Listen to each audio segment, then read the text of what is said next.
Hola, ¿qué tal? Buenos días. En nombre del Instituto Veracruzano de la Cultura y de Casa de Cultura de Coatepec, les doy la más cordial bienvenida a nuestra quinta mesa del segundo coloquio de traducción San Jerónimo. Para esta mesa que se llama Teatro y Traducción, tenemos a 5 invitados muy interesantes y para esto los dejo en voz de Fernando Valenzuela, quien nos va a platicar un poco de qué va esta mesa, de cuál es su proyecto. Y bueno, adelante, bienvenidas y bienvenidos. Ok, listo. Pues muchas gracias por la invitación. Estamos de poder compartir con ustedes esta experiencia que se ha ido fraguando desde hace un año. Eh, Anaís Humano y yo formamos parte o somos cofundadores de lo que es la compañía Comala. La compañía Comala es una pequeñita asociación que se interesa principalmente pues en realizar y fomentar proyectos culturales, particularmente en el campo de las artes escénicas. Para este proyecto hemos entrado en contacto con nuestros amigos de Teatro Milagro, principalmente con pues, el maestro David Holguín, con la maestra Laura Almela y con el maestro Gabriel Pascal. Junto con ellos, desde diciembre, pasado diciembre, nos propusimos crear un proyecto en dos lenguas. Un proyecto de teatro en el que nosotros podamos, con actores franceses y actores mexicanos, sacar adelante una producción de la obra del Rey se muere, del dramaturgo franco-rumano Eugene Ionesco. ¿Por qué Ionesco y por qué en dos lenguas y por qué todo esto es pertinente? Pues esa es la base de o ese sería lo que nosotros les tendríamos que explicar, ¿no? Esa sería la pregunta importante. Eh, para empezar, en el teatro de Ionesco, dentro de nuestras investigaciones, en el mal llamado teatro del absurdo de Ionesco, eh, llegamos a la conclusión que sus textos nos abrían la posibilidad de hacer un encuentro de dos lenguas que podrían rodar a través de una cierta dramaturgia que David Holguín se ha ocupado de desarrollar y de adaptar este texto, de tal manera y de tal suerte que nosotros podamos capturar esa esencia y nos permite transmitir ciertas significaciones. ¿Y por qué estas significaciones son posibles? ¿Y por qué esta transmisión es posible? Bueno, nosotros avanzamos con la tesis de que hay en el trabajo de UNESCO hay una profundidad metafísica bastante rica que a través de ciertos símbolos y a través de ciertos actos dramáticos, nosotros podemos exponer esto independientemente de la lengua. Tal vez esto, pues, como les digo, es una tesis que lanzamos en un principio, a la cual nos hemos ido adaptando para poder desarrollarla en el plano pues, ya de la realización. Y nos hemos ido dando cuenta que esa posibilidad sigue latente. Sin embargo, pues el momento importante será cuando nos confrontemos a un público y ese público nos diga, pues nos haga saber, nos haga llegar el mensaje si este contacto entre dos lenguas pues interfiere o no en una cierta pues comprensión de lo que está pasando en escena, ¿no? Pues a mí me gustaría abrir con esto, a mí me gustaría presentar esto como una problemática fundamental y bueno, invito a los compañeros pues, a avanzar con sus opiniones y comentarios, por supuesto. Gracias, Fernando. Pues sí, vaya tarea y vaya introducción para la plática y el debate. Antes de que empiece la charla y empiecen a hablar sobre el tema, Me gustaría que Glantina nos hiciera favor de presentar de manera muy sencilla y cálida a nuestros ponentes el día de hoy. Sí, muchas gracias, Alejandra. Estamos muy contentas, muy contentos como equipo por la participación en este coloquio. Está con nosotros el maestro David Holguín, director, dramaturgo y parte fundamental de este proyecto. Él forma parte del Teatro El Milagro, junto con el equipo que ya Fer mencionó. Y bueno, está llevando este barco como director y como en la reinterpretación de Ionesco, hizo la adaptación con Anaís Humano, que es actriz y docente también de teatro e inglés en París. Ella es parte del grupo Comala y nos acompaña también aquí David Barrera, que es actor y también dramaturgo y director y ha hecho algunas traducciones. Yo me sumo como David Barrera a este equipo, que soy muy afortunada porque estoy haciendo la producción ejecutiva de este proyecto El Rey se muere, pero también, pues como David, estoy de observadora en este proceso creativo. Digo muy afortunados porque estamos compartiendo pues la pasión que es el teatro y pues además entrando a este reto que es el francés y el español en escena, juntos conviviendo a través de este texto de Ionesco. Muy bien, perfecto, pero sí, realmente son valientes y solamente ahí van a saber qué pasa, ¿no? Hace falta la experimentación, la valentía y el coraje para hacer cosas nuevas y darle pues a la comunidad más cosas por qué pensar, ¿no? Y qué sentir y que no todo quede ahí en el caos diario en el que vivimos. Bueno, pues los dejo hablar, aquí estaré yo acotándolos un poquito y muchas gracias. Muy bien, pues yo creo que a partir de la premisa que nos da Fernando, yo, no sé, continuaría con, me quedé pensando en nuestra temática principal que es teatro y traducción, y a partir de lo que plantea Fernando, que es el reto de estos dos idiomas en escena, yo cedería la palabra al maestro David Holguín, y luego quizá participamos un poquito nosotras de este lado para que nos comente cómo va con este reto de llevar a escena a Ionesco a través del idioma original, que es el francés, y la interpretación que hicieron juntos David y Anaís en esta puesta en escena que vamos a estrenar próximamente. Con todo gusto, Glantina.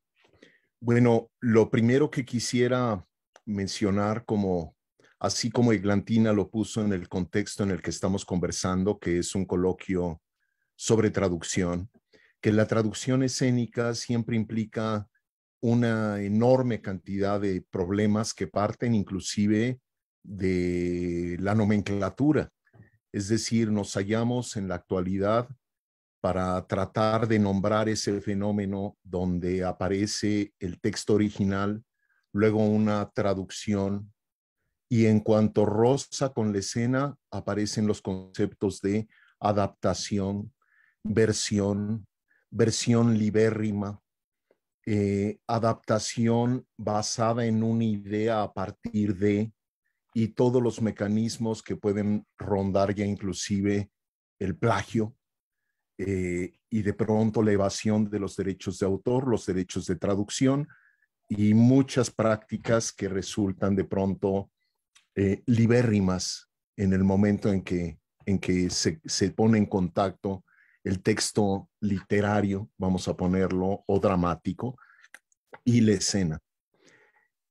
Creo yo que bueno, que estamos ante un asunto donde lo que de fondo estamos discutiendo es la mediación entre dos culturas, un país, una época específica, formas culturales específicas, y luego ese trasvase a formas culturales distintas, ¿no?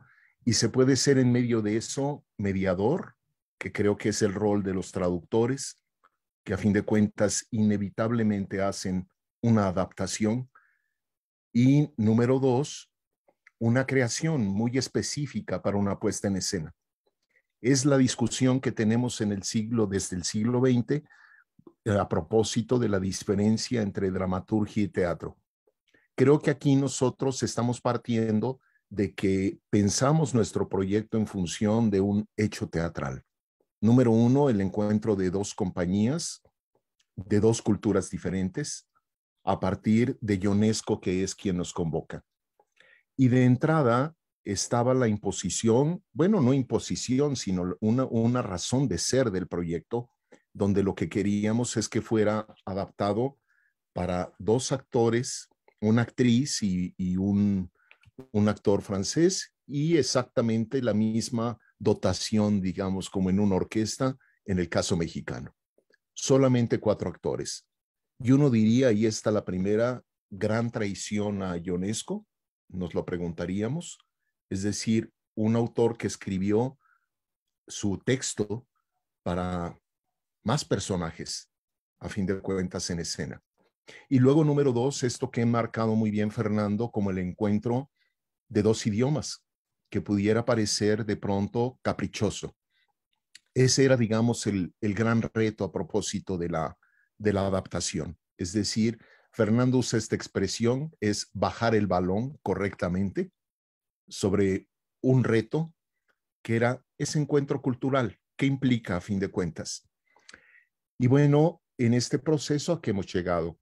Hemos llegado a, yo creo, la manera más seria que lamentablemente en nuestro país se ha ido perdiendo con el tiempo, que es de pronto encontrar una buena traducción en español, una buena edición del original en francés.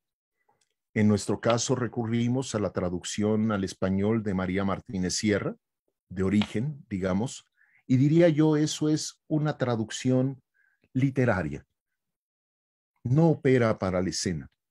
Diría inclusive aquel que quisiera montar esa traducción tendría que adaptar, porque esa traducción fue hecha en un momento dado para escenarios españoles y donde evidentemente entramos en el problema del uso de nuestro idiolecto, muy específico, a fin de cuentas. Y eso de inmediato requeriría trabajo de alguien que está haciendo una reescritura, vamos a ponerlo así.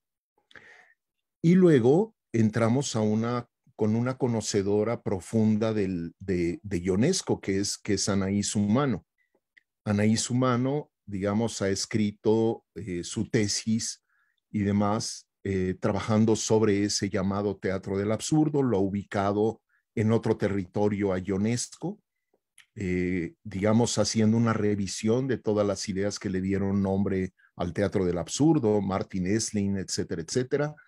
Y creo que estamos en el caso de alguien que es una conocedora profunda de la obra de Ionesco y que hace un estudio muy muy profundo de las fuentes y demás. Y entonces, ¿a qué se aboca ella? A tratar de que nuestra adaptación también tenga, a fin de cuentas, una raíz académica seria, digamos. Pero, y bueno, aquí entramos a las grandes polémicas de la traducción para la escena, ¿no? Que dice por ahí un traductor, Ben Gunther, dice, toda traducción filológica es una traición a la dramaturgia.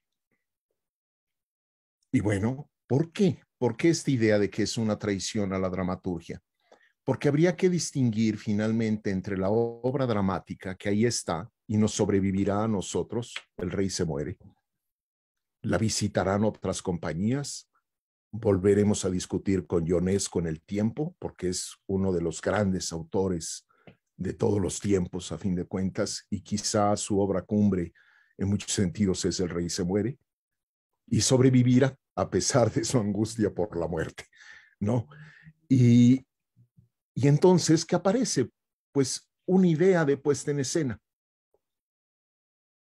Como bien lo dice Fernando, es tomar la esencia de ese texto, que es una esencia de una pregunta metafísica, para discutir nuestro paso efímero en el mundo y a la vez la megalomanía que tiene el poderoso, que se cree eterno, y Ionesco nos hace una radiografía y un cuestionamiento brutal sobre el poder. Esta sensación de todo lo puedo controlar, salvo una cosa, mi propia extinción. a fin de cuentas, mi apocalipsis interior. Y de eso va este proyecto. Y ahí aterrizamos el problema español-francés. Anaís y Fernando tenían la idea finalmente también cultural de Francia y, digamos, la contemporaneidad del mundo francés como un mundo donde la muerte no es cotidiana, donde se busca evadirse justamente del concepto de muerte, donde de alguna manera hay una especie de no mirarla cara a cara frente a una cultura, la mexicana, que vamos desde nuestra realidad político-social, que es absolutamente cotidiano el fenómeno, digamos, de nuestros desaparecidos, de nuestros balaceras, etcétera, etcétera, hasta, bueno, las raíces hondas prehispánicas que nos llevan a ser una cultura con una presencia de la muerte muy, muy concreta. Y yo diría que en esta puesta en escena como una provocación, la muerte habla en español, por así decirlo, mientras la evasión o digamos el oropel, la fuga, habla en francés. Y ahí está ese choque de cómo nos entendemos unos y otros, y desde la adaptación está planteado ese tema, a fin de cuentas. ¿Qué estamos haciendo? Pues sí, una traducción de entrada, de inicio, el trabajar con una traducción literal, seria, que es lo que se hacía en México, en el teatro mexicano en los años 70, los años 80, es decir, había especialistas que trabajaban de esa manera, y luego un dramaturgo, a veces coexistían en nuestra tradición, como Juan Tobar, que era un espléndido traductor y adaptador. Y luego, digo yo, aquí lo que hicimos fue entrar a ese proceso de adaptación, y diría yo inclusive hacia la noción de una versión sobre Ionesco. Pero yo lo que diría es que ahí está Ionesco en el centro del asunto, y finalmente con un conocimiento de causa de lo que estamos haciendo. Eso es lo que diría al respecto de entrada, ¿no? Adelante, Anaïs. Ouais, Fernando, tu vas me traduire, je pense. Si. Oui. J'aimerais juste revenir sur... je ne sais pas si Fernando il m'entend. Fernando, tu m'entends? Oui. J'aimerais juste revenir sur le terme d'absurde, en fait, le théâtre absurde qui a été étiqueté donc par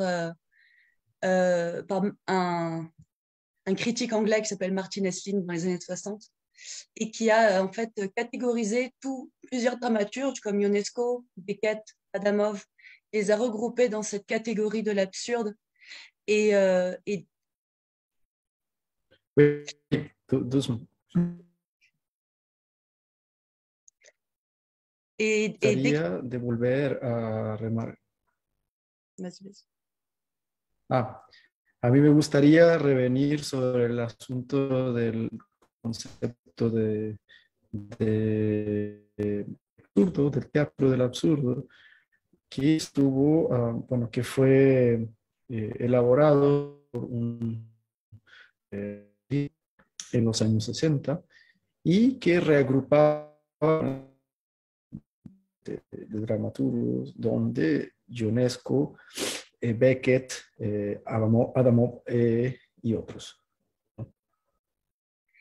Et justement, en fait, chaque dramaturge à l'époque s'est révolté contre le terme.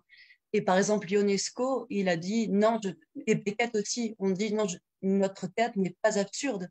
Et Ionesco, il a utilisé le terme de onirique, d'incroyable.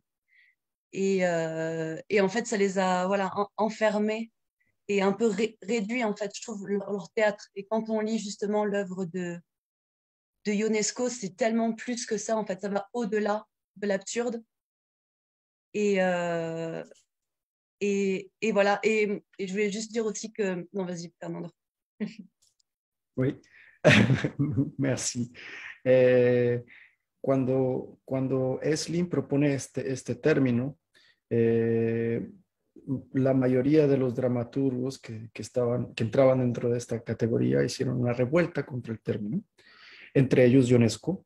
Y Ionesco hablaba de su teatro utilizando otros términos como onírico o como lo sorprendente, en vistas de las restricciones que implicaba el absurdo o de los malos entendidos que habla lo absurdo. Et donc justement, ce qu'on voulait faire avec Fernando, ce qui nous intéressait ici, c'était de montrer, mais aussi dans la mise en scène, que ça allait bien plus au-delà de ça et que en fait, il y avait de vraies structures, comme David l'a dit, de vraies structures dramaturgiques shakespeariennes et antiques. Et c'est pour ça que j'avais fait, mais il y a longtemps, je m'étais amusée à prendre des répliques du roi Lear de Shakespeare et de Oedipe Roi de Sophocle, et je les avais intégrées au roi Summer de Ionesco.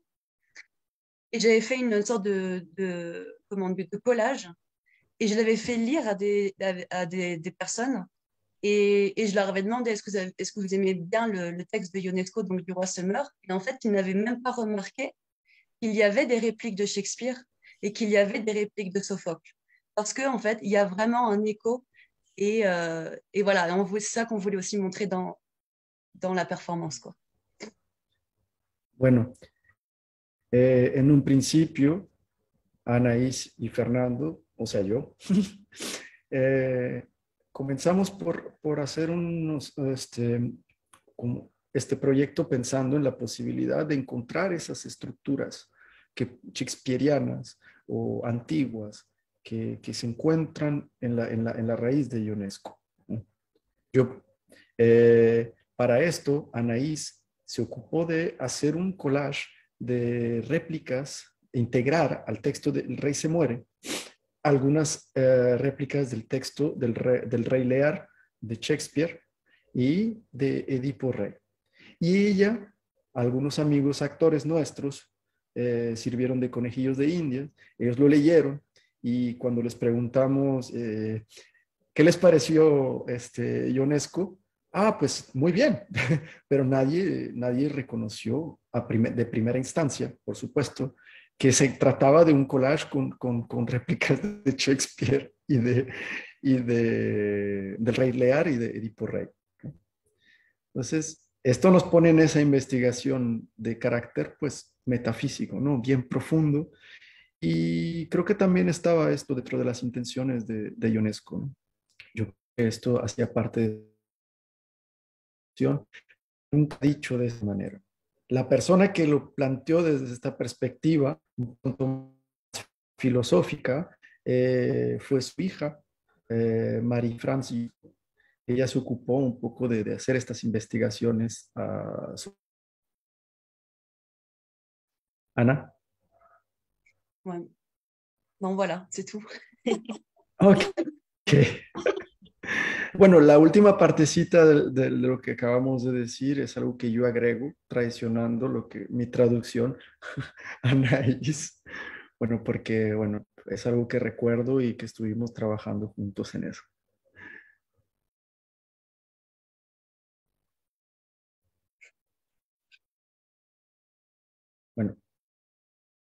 Bueno, ahí yo no sé si enmarcados en esta charla de teatro y traducción, yo comentaré un poco lo que me ha tocado ver desde afuera a partir de lo que he visto que han llevado a la escena, porque ya se ha trabajado sobre la escena.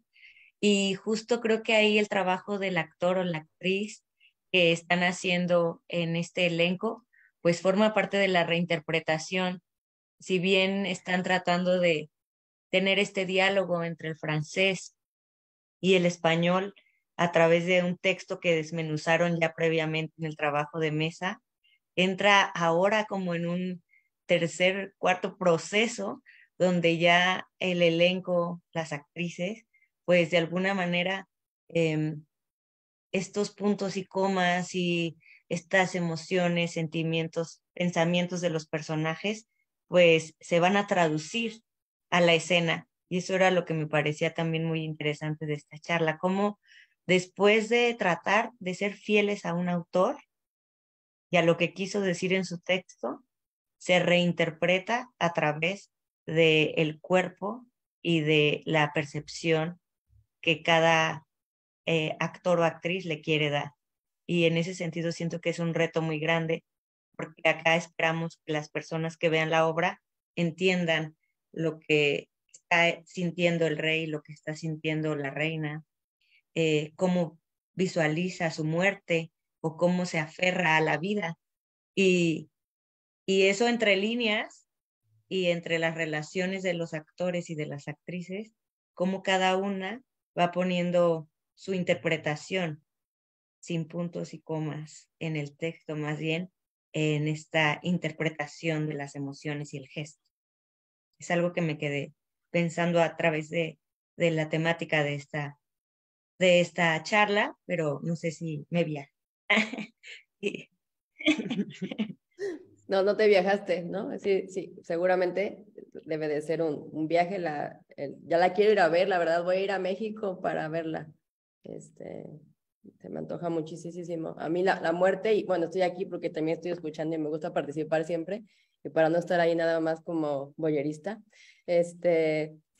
La muerte para mí ha sido un tema. Mi hermana la mataron hace 12 años y mi madre ahorita justo está muriendo de cáncer. Entonces, siempre agradezco a la vida porque gracias a la literatura es que estoy aquí. Mi familia siempre ha sido ese nuestro estandarte, el arte y la literatura. Entonces yo creo que estoy aquí justo para sortear la vida y para ver cómo de verdad podemos ver la muerte, sentirla, pues a través de otros. Entonces, bueno, yo ya me quiero ir a México a ver esta locura. ¿Quién va a seguir? ¿Quién va a seguir?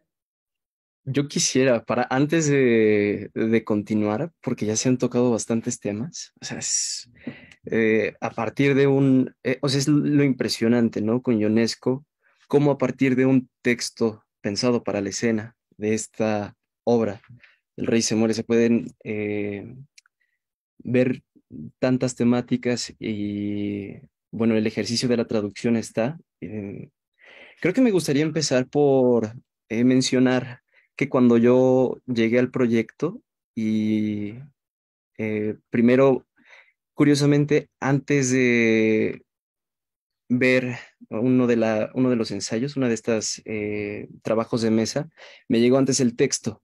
Entonces, para mí fue bastante peculiar ver, por un lado, textos en español y otros que estaban en francés. Y yo decía, algo extraño va a pasar. Y ya cuando estaba viendo estas primeras lecturas y ahora que ya se está haciendo el trabajo en los ensayos, en escena, me remitió a una película que vi el año pasado que se llama Drive My Car. Es una película japonesa que es la historia de un director. Este director de teatro fallece su esposa y estaba en el proceso de montaje de Tío Vania en Japón. Y ocurre algo bastante peculiar porque ahí no solo junta el japonés con el inglés, sino que también incluye el lenguaje de señas. Entonces son tres lenguajes confluyendo en un montaje y se aprecia muy bien en la película y al final tenemos una de las últimas escenas de Tío Vania, casi toda íntegra, siendo representada para la película. Y fue esa pregunta, ¿no? O sea, eh, ¿por qué decidir hacer esto? Y se fue todo aclarando, como ya lo mencionó el maestro David. Creo que algo de lo más interesante con este texto es cómo sentimos también una fascinación por la vida, pero al mismo tiempo por lo desconocido. O sea, el tema de la muerte no es ajeno en ninguna parte. Han sido exploraciones desde la literatura y vaya, o sea, es increíble cómo a pesar de los siglos, a pesar de la resistencia, de los avances científicos, pues uno va a seguir aquí, ¿no? Y va a seguir aquí hasta que el cuerpo diga que ya se acabó todo. Entonces, creo que a lo que quiero llegar y lo que quiero decir con todo esto es que la traducción es, y para el teatro principalmente, es una oposición a, a la vida de un texto porque se le está buscando dar una nueva vida en un nuevo idioma. O sea, si realmente los grandes escritores del teatro han perdurado es porque se les ha traducido, porque se les ha querido rescatar. Eh, Irene Vallejo menciona en su libro de El infinito en un junco un poco de la historia de la traducción y dice, con los Ptolomeos, esta gran decisión que tomaron de empezar a traducir textos para resguardarlos en un idioma nuevo, que es algo titánico, ¿no? O sea, empezar a decir, quiero conocer cómo piensan otras personas que no viven en el lugar donde yo vivo y lo que tengo que hacer es aprender su idioma, convivir con esas personas y rescatar todo eso para que no se pierda. Entonces, bueno, seríamos sin duda hoy en día otras personas si no hubieran traductores.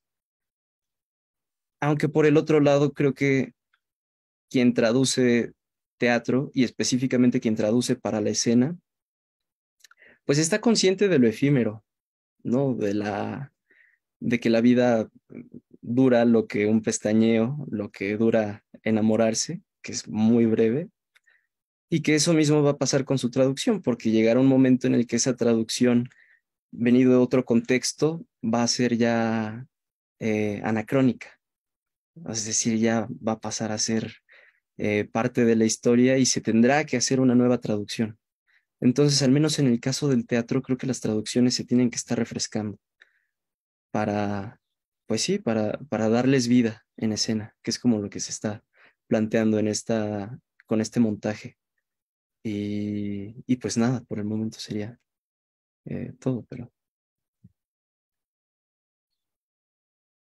Yo quisiera añadir a esta reflexión que hace David, mi tocayo, que fíjense, es muy curioso en el fenómeno de la traducción, que a pesar de que en efecto las pensamos para un determinado contexto cultural, una época, hay momentos en que las traducciones se van volviendo canónicas, es decir, que sí perduran determinado tiempo y luego demasiado, impuesto más bien ya por el fenómeno o la facilidad del criterio editorial.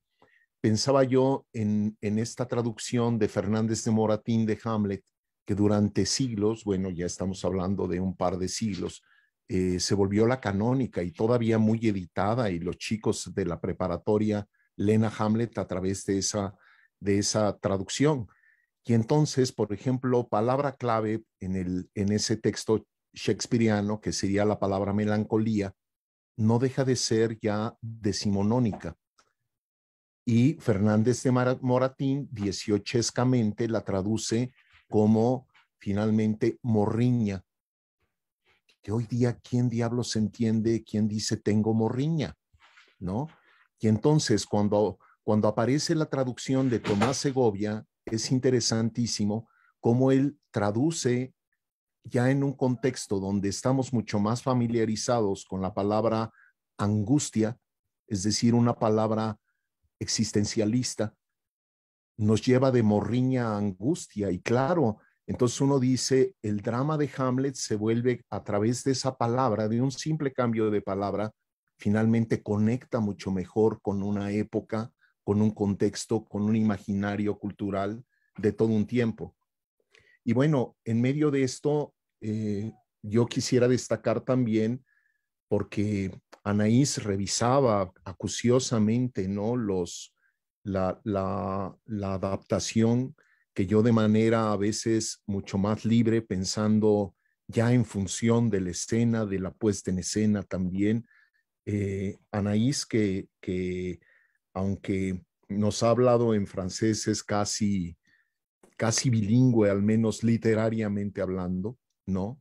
Tenía vamos, era muy meticulosa, muy puntillosa, todavía inclusive en cosas que se nos fueron, por ejemplo, si usamos formas regalistas como el vuestro, habéis, etcétera, y demás, todavía a la fecha Anaís descubre, ¿no? Un momento donde está usando el tuteo o está en el vosotros y demás, ¿no? Cosas por el estilo que para mí me parecen muy importantes en este contexto, y que es un tipo de trabajo importantísimo dentro del fenómeno de la traducción para la escena y que a veces somos demasiado ligeros los que hacemos teatro. Creo yo que es también porque hoy día al menos el teatro de arte, el teatro que tiene un peso cultural importante, ¿cómo decirle? Se ha pauperizado. No hay presupuestos para pagarles a buenos traductores, para que trabajen nuevas traducciones. Y a veces lo que ocurre es que donde hay presupuestos, por ejemplo, en muchos trabajos de efiteatro, de los efiteatros, lo que ocurre es que se busca que la traducción tenga una lógica más económica, es decir, que sea una especie de abaratamiento del texto literario original, vamos a ponerlo así, que pasa por una especie de modernización, que diríamos casi traducción light, de convertir comprensible a Shakespeare. Un ejemplo de esto, esto es de los años 90, un muy buen dramaturgo puertorriqueño, José Rivera, en Estados Unidos, hace una versión, diríamos versión libérrima, que él dice que era una traducción de La vida es sueño de Calderón, pero donde tiene, por ejemplo, un final hollywoodense. Al final, Segismundo se casa con Rosaura, emigran, son felices y descubren que ya la vida no es sueño, sino que se puede realizar el sueño en la vida. Y entonces uno dice, ¿a poco ahí está Calderón?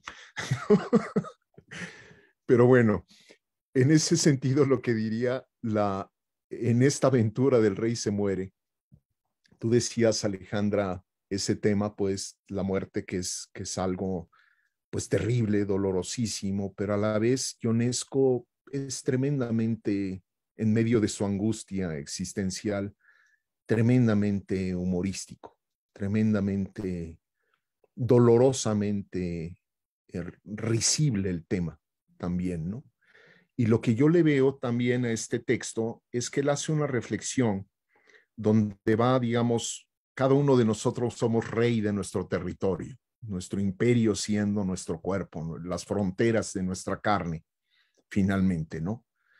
Y Ionesco lo lleva en medio de esa batalla humana por sobrevivir, por ser dueño de su imperio, su cuerpo, da otro paso, que es esa sensación de ser el rey, a fin de cuentas, y ahí está la discusión sobre el poder, pues nuestras megalomanías, nuestros fenómenos y por ello la necesidad de la democracia, el acotar al todopoderoso, ¿no? Y hace esa reflexión donde este rey se le cae el país a pedazos, se le cae su mundo alrededor a pedazos y demás, y aún así persiste en el poder. En nuestra adaptación, inspirados en otra obra de Ionesco, nos permitimos meter una voz oficial, algo así como construir la voz del rey a través, cualquier semejanza con la realidad es mera, no, diría yo, no sé si es una coincidencia o como dice Ibargüengoitia, una tragedia nacional, ¿no? Pero alguien que el discurso mañanero se vuelve, digamos, la voz del poder y un poco hasta allá lo llevamos, es decir, una máquina que es la voz oficial, una especie de entre radio, gramófono que se convierte en otro personaje.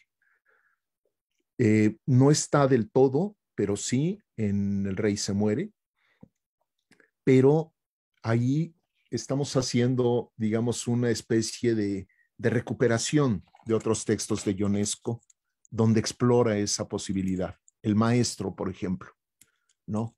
De cómo el maestro pierde, en esa obra, pierde ya la razón y esencia de lo que está diciendo y se vuelve discurso automatizado y finalmente sustituye a la persona el discurso.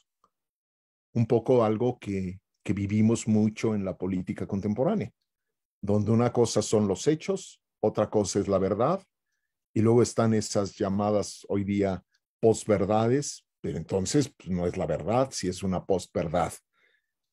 Es la mentira de un discurso construido a partir de una maquinaria oficialista, a fin de cuentas.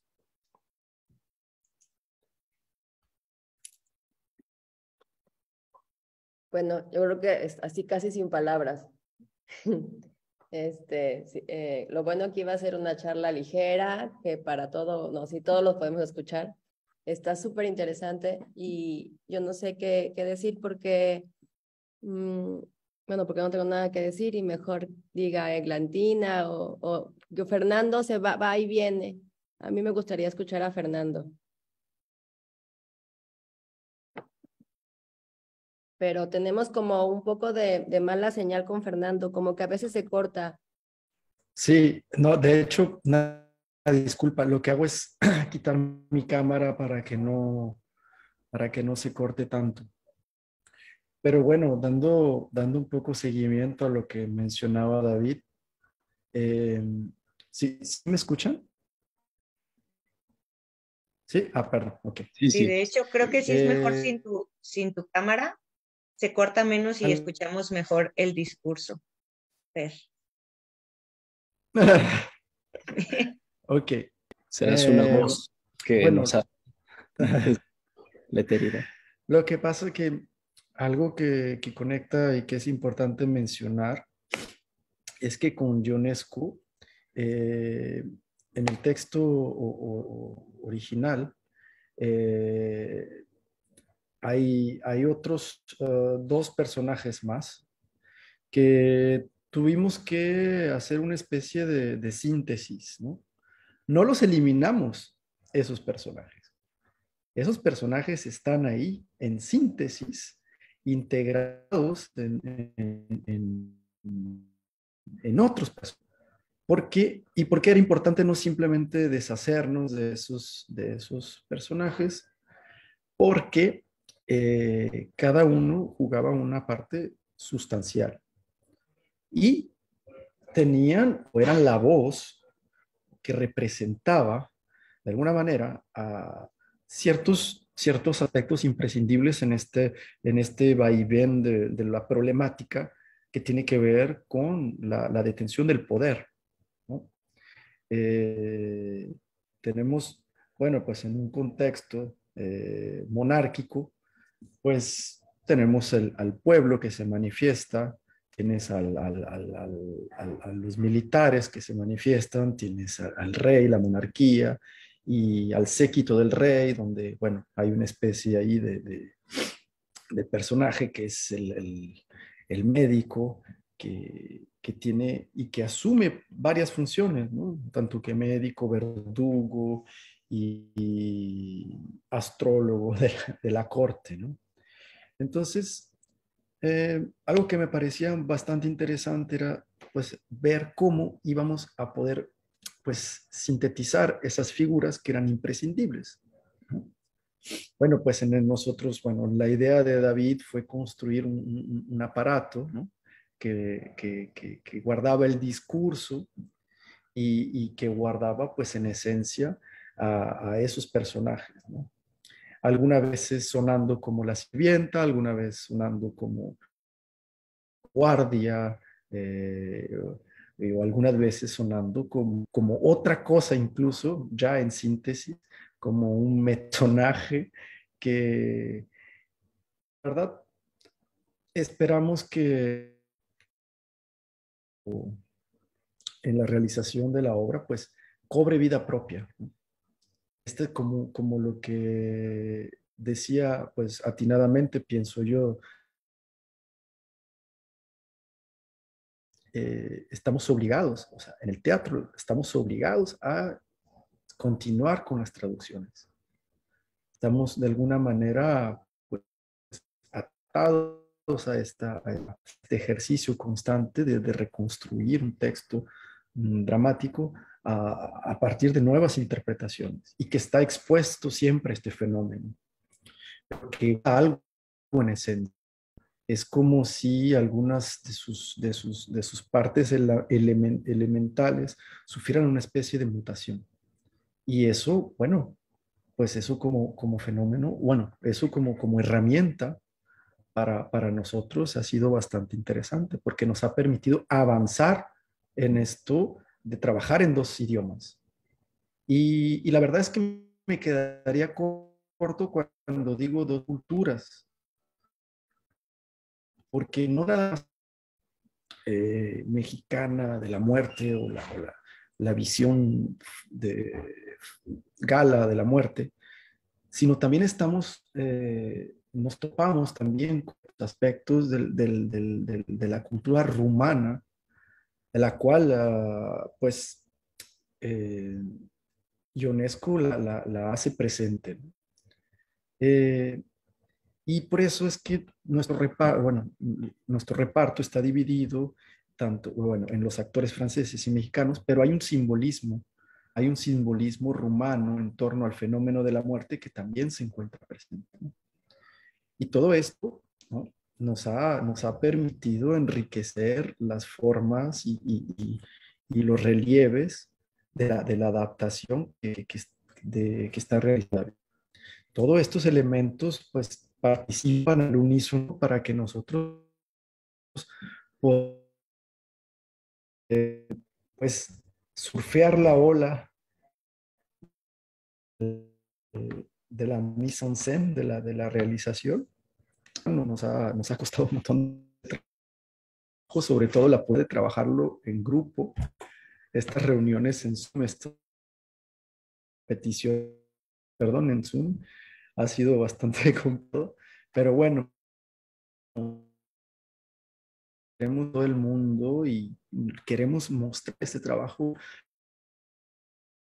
más porque también queremos entrar en diálogo con todos. Queremos ver a qué sabe esto, cómo, pues, cómo vamos a continuar con esta idea. Para mí es el primer proyecto de muchos y estoy, bueno, pues a una semana para integrarme ya a los trabajos y estoy impaciente ya de ver a todo el equipo reunido de manera presencial.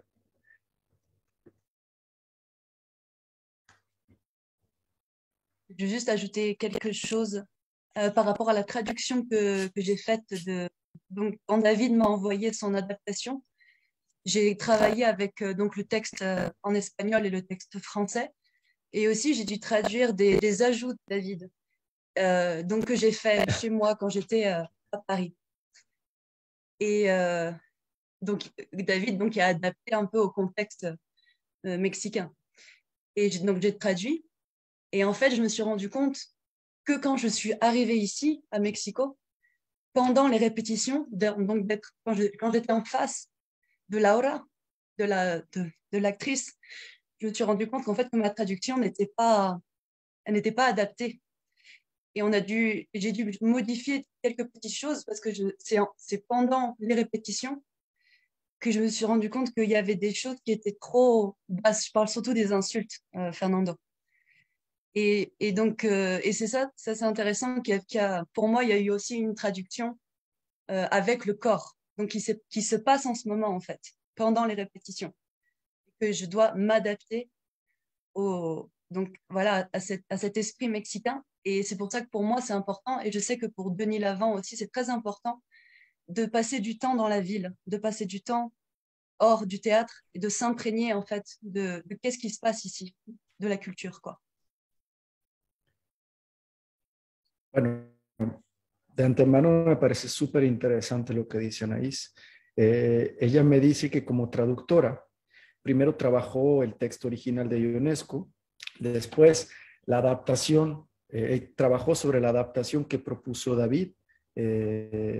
Cuando se finalizó o cuando se pensó que estaba finalizada, pues Anaís se integra al trabajo del equipo en México, en El Milagro, y se da cuenta que las traducciones que ella realizó para la adaptación de David, pues faltaban de algo, ¿no? Y ella, como para Denis Lavant, que es el otro de nuestros actores franceses, cuando el texto pasa por el cuerpo del actor, todo se transforma. Y es un elemento nuclear. Entonces, una vez que empezaron los ensayos y que el texto habló a través de la voz de Laura Almela, a través de la voz de Anaís Humano, se dieron cuenta que había que continuar adaptando, a cambiar algunas palabras, sobre todo la jerga del mexicano actual, porque no pegaba, no pegaba. Entonces, pasar tiempo en la ciudad, escuchar a la gente, el timbre de voz y todas estas cosas ayudaron a Anaís pues a corregir de cierta forma preliminar. Y es muy interesante porque aquí entra de primera mano pues el cuerpo del actor, lo que la gente va a escuchar al final, lo que el público va a escuchar a través del cuerpo y la voz de una persona que está desempeñando una acción. Bueno, no sé, esos actores que estarán pensando de su participación en el fenómeno de la traducción. A mí me parece sumamente importante, creo que era un poco lo que comentaba antes, que cómo reinterpretas el texto como actriz o como actor, cómo a veces los silencios hablan, eh, la respiración habla, no, la coma el público no la va a ver, pero ellos lo saben a través de su análisis de texto y después lo reinterpretan en acción. Y eso me parece que es algo maravilloso que estamos viendo las personas que estamos cerca de este proceso y que eventualmente el público podrá ser partícipe y realmente cerrar el proceso desde la traducción que hizo Anaís, a la que pasó por David, a la que se reinterpretó en el trabajo de mesa, a la que pasó a la escena y finalmente a la que llega al público, ¿no? Me parece sumamente interesante cómo las palabras se van habitando hasta llegar a la escena.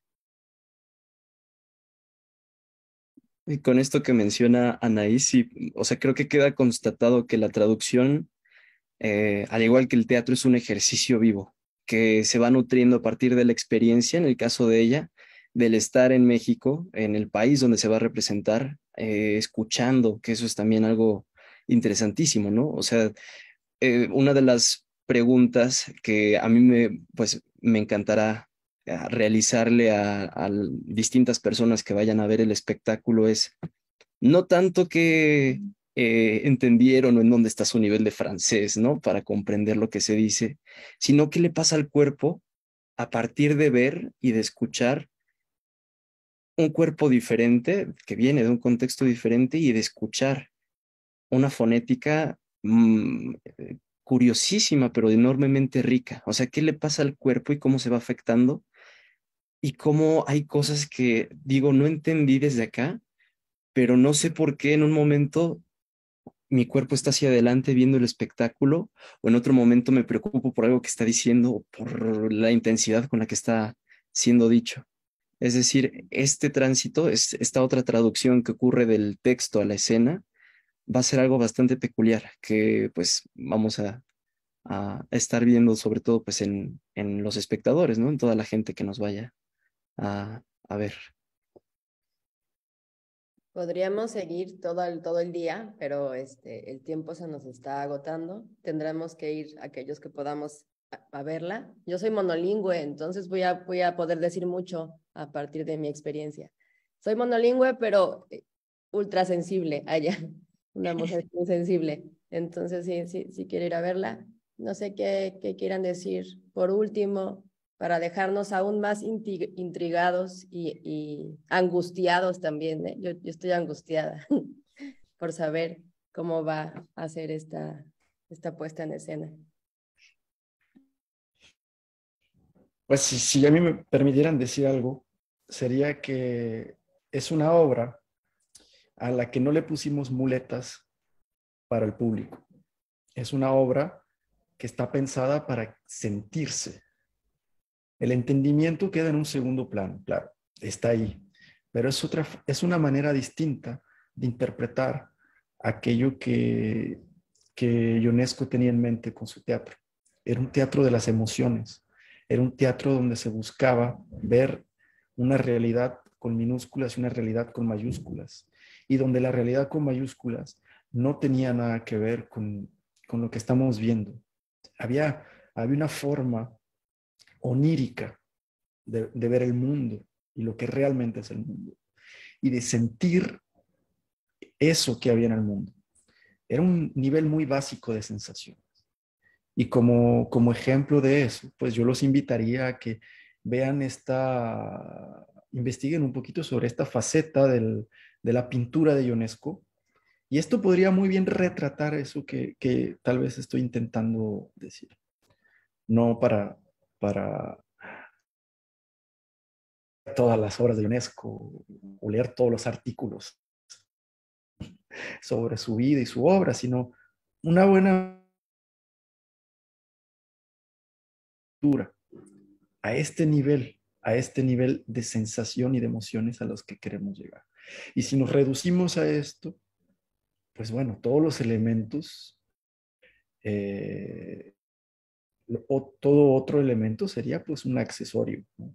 Un accesorio que bien utiliza la lengua como un accesorio, bueno, el idioma como un accesorio para nuestra puesta en escena, pues podemos hacer algo muy bello con esto. Y pues gracias. Gracias por la invitación, por el espacio, por su tiempo, por todo. Y esperemos tenerlos por allá en el Milagro, el 25 a las 8 de la noche. Pues yo lo que diría así como palabra final, que aquí ha sonado mucho la palabra muerte, pero lo que nos ocupamos en el teatro, a fin de cuentas, y esa es la terrible batalla que damos desde todos los puntos de vista aquí representados, la producción, digamos, la literatura, la traducción, la adaptación, las actrices que dan su cuerpo, los actores que, digamos, encarnan palabras, pues es eso, es habitar, construir vida en el escenario.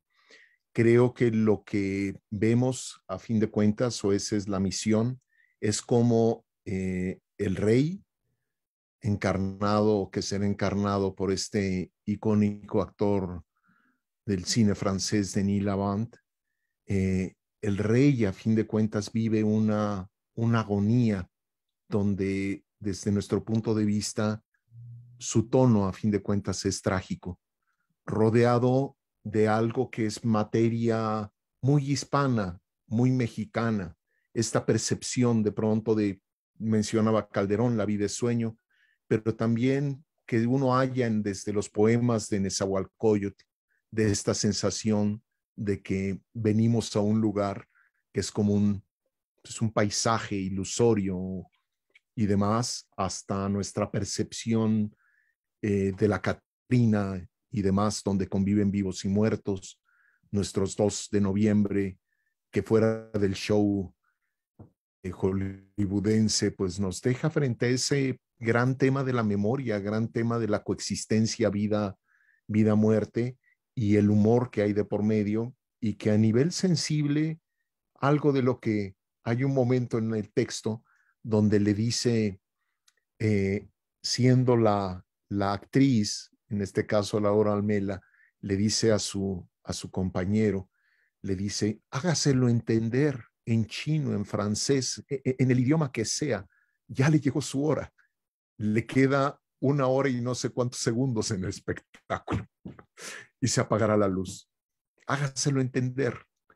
Y yo creo que eso es lo que pasará, es decir, la materia sensible, finalmente la vida en escena, en nuestra necesidad humana de superar la muerte a través de qué, pues de todos nuestros recursos imaginados hasta ahora, practicados hasta ahora, y en medio de ello, pues el arte, a fin de cuentas, como expresión humana de comprensión pues de nuestro paso efímero, ¿no? Es lo que diría. Bueno, pues muchas gracias. Ya no hay más que decir, más que sigamos viviendo, haciendo teatro. Así sea. Así, ¿verdad? Así será. Muchas gracias a todas y a todos a los que nos están viendo. Gracias a nuestros participantes por sus geniales aportaciones a este mundo maravilloso.